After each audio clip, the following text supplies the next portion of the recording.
आज जो हमने क्वेश्चन पढ़ना है वो है commercial preparation of sodium hydroxide by diaphragm cell. अब दो चीजों में फर्क याद रखना है, अपने जो बच्चे कंफ्यूज करते हैं।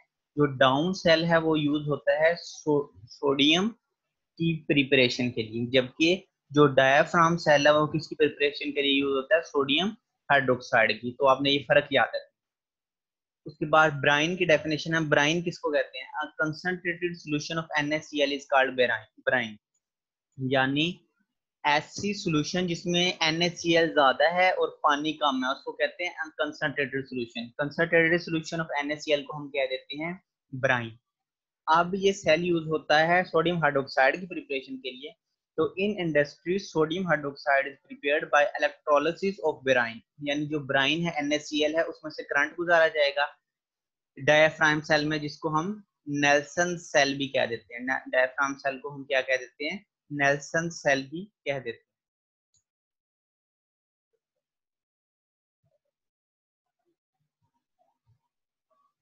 अब इसकी कंस्ट्रक्शन देखते हैं कि ये बनता कैसे है। ठीक है, it is an oblong steel tank. लंबा सा देखो स्टील का बना हुआ टैंक है ये।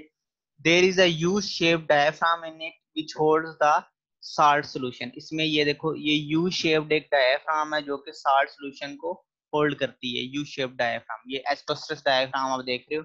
ये यू वाली शेप बनी हुई है, जैसे जहां मैं ये एरो लेके जा रहा हूँ डायग्राम में, ये यू वाली शेप बनी हुई है। ये यू शेप डायफ्राम है जिसमें क्या है, साल्ट सोल्यूशन है। कौन से साल्ट सोल्यूशन? NaCl। ठीक है, graphite anode project into the salt solution. जो ग्रेफाइट का बना हुआ एनोड है ये रहा, ये साल्ट सॉल्यूशन के अंदर जा रहा है।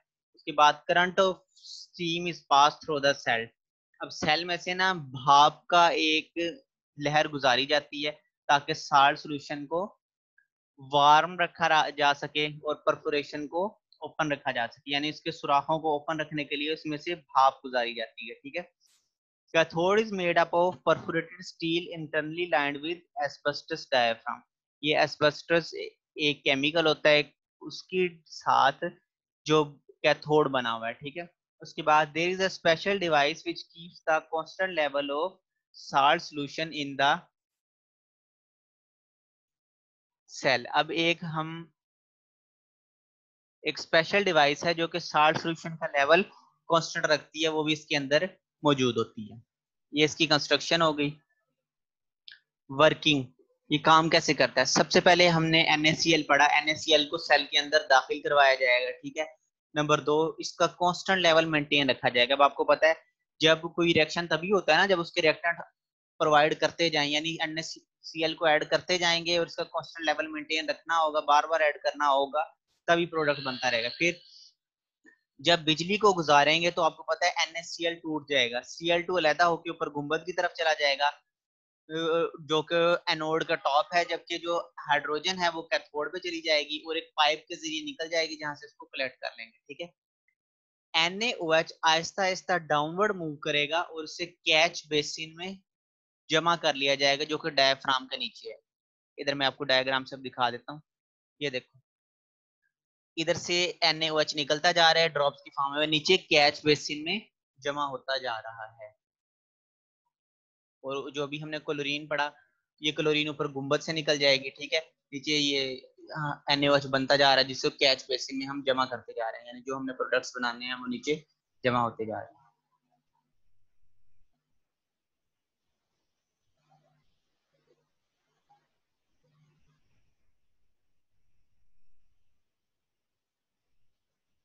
उसके बाद रिएक्शंस।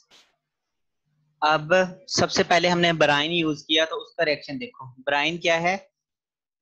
NaCl। हाँ जी, ये 10th में भी था, क्योंकि आपकी जो 9th क्लास है ना वो फर्स्ट ईयर से मिल रही होती है।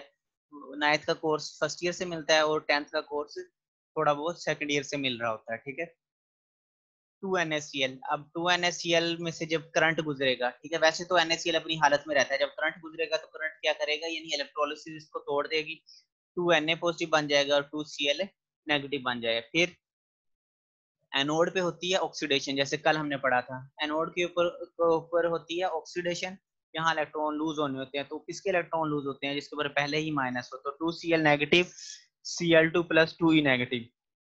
यानी ऑक्सीडेशन में इलेक्ट्रॉन लूज होते हैं, तो आप देख रहे हो एनोड में क्या हो रहे हैं, इलेक्ट्रॉन लूज हो रहे हैं। मैं इधर दोबारा लिख देता हूँ, उम्मीद है आपको वैसे ही पता होगा। तो ये ऑक्सीडेशन में क्या होता है, इलेक्ट्रॉन लॉस्ट। तो आप देख रहे हो ये इलेक्ट्रॉन लूज हो गया, ठीक है। क्योंकि कैथोड में क्या होता है, इलेक्ट्रॉन गेन। और अब आप देख रहे हो जब गेन हो तो वो रिएक्टेंट में आ जाता है, और जब लॉस हो तो वो प्रोडक्ट में आ जाता है। अब नेट रिएक्शन कैसे निकालते हैं बच्चों, जैसे मैथ में आप सिंपली करते हो, एक जैसी चीजों के अगर हम कैंसिल कर दें, 2Cl नेगेटिव कैंसिल हो गया 2Cl नेगेटिव, इससे सचमुच कैंसिल नहीं करना, बस सोचना है इसको, ठीक है, माइंड में। तो 2Cl नेगेटिव से कैंसिल हो गया, ठीक है। 2E इलेक्ट्रॉन से कैंसिल हो गया। उसके बाद इधर रह गया 2NaCl प्लस 2 वाटर, और इधर 2Na positive plus 2OH negative plus Cl2 plus H2।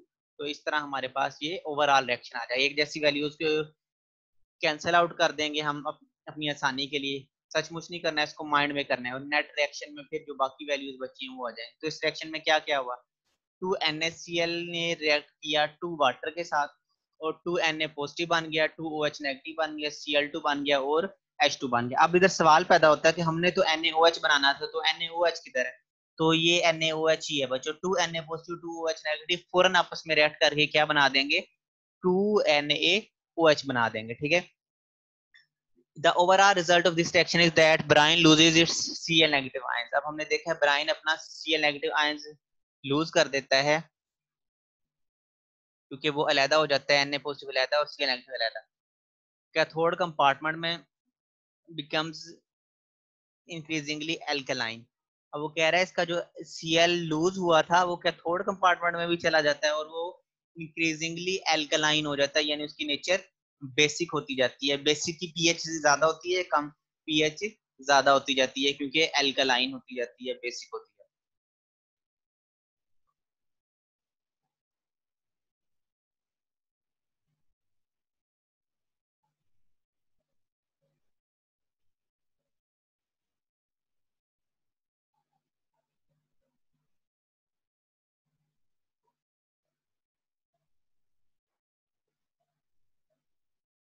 ये प्रॉब्लम्स बड़े इंपॉर्टेंट है बच्चों, शॉर्ट वाइज, ठीक है।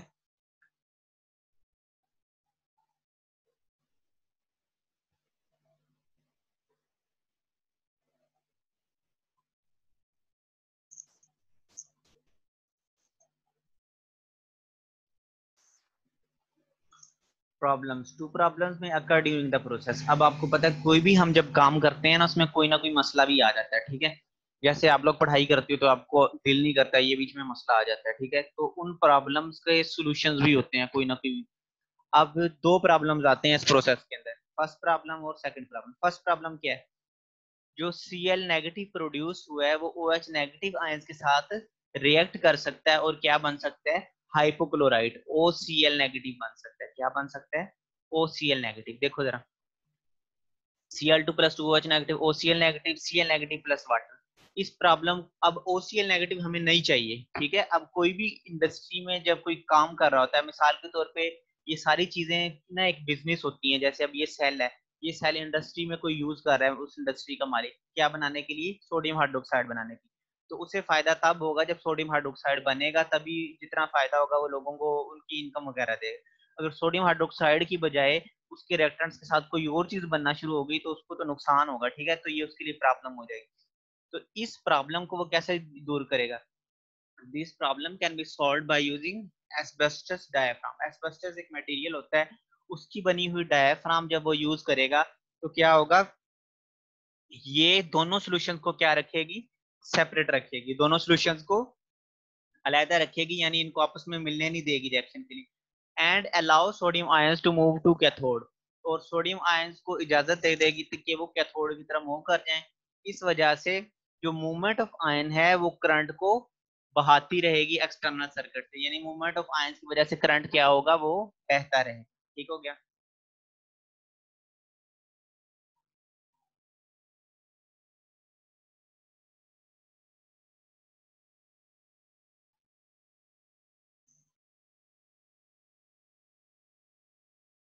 उसके बाद सेकंड प्रॉब्लम देखते हैं। अब जो OH नेगेटिव है ना, ये एनोड पे अट्रैक्ट हो सकता है, ठीक है। अब OH नेगेटिव एनोड पे भी अट्रैक्ट हो सकता है, जहां ये डिस्चार्ज हो जाएगा और क्या देगा, ऑक्सीजन गैस, जो कि Cl2 गैस को इम्प्योर कर देगी। ठीक है, यानी दूसरा मसला ये हमारे पास हो गया। अब जब ये एनोड पे होगा तो ये चीजें बना देगा, ठीक हो गया, ऑक्सीजन गैस बना दी, वाटर बना दिया, फोरी नेगेटिव बना, ये ऑक्सीजन जब क्लोरीन के साथ रिएक्ट करेगी तो उसको ना खालिज कर देगी, ये भी नुकसान हो जाता है। इसको कैसे अब रिमूव किया जाता है? It is removed by keeping the level of brine in anode compartment slightly higher. जो एनोड है ना उसमें हम ब्राइन का लेवल यानी NaCl का लेवल जब हाई कर देंगे तो क्या होगा, this keeps the direction of flow of liquid toward cathode. जब एनोड पे लेवल हाई हो गया तो आपको पता है हायर से लोअर की तरफ जाता है, तो डायरेक्शन ऑफ फ्लो कैथोड की तरफ हो जाएगी। इस तरह OH नेगेटिव को एनोड पे जाने का मौका नहीं मिलेगा। ठीक है, लास्ट है कलेक्शन ऑफ NaOH। इधर से भी शॉर्ट आ जाता है कि एंड पे कलेक्ट कैसे करते हैं। जो सोल्यूशन कैथोड से ऑब्टेन होती है उसमें 11% NaOH है और 16% NaCl। अब हमें क्या चाहिए, हमें चाहिए NaOH। तो हम क्या करेंगे, दिस सोल्यूशन इज एवेपोरेटेड, इस सोल्यूशन को एवेपोरेट करवाया जाएगा, बुखारात बना के उड़ा दिया जाएगा। And less soluble NaCl crystallises out, और जो कम सोलेबल NaCl है उसके क्रिस्टल्स बन जाएंगे, जिनको हम क्या कर लेंगे, फिल्टर कर लेंगे। जो बाकी लिक्विड है उसमें 50% NaOH हो जाएगा और 1% NaCl रह जाएगा, जो कि हार्मफुल नहीं होगा। यानी अब 1% की इतनी वैल्यू नहीं है, वो कम ही है। 50% हमें अपने काम की चीज मिल गई है, वो क्या है, NaOH।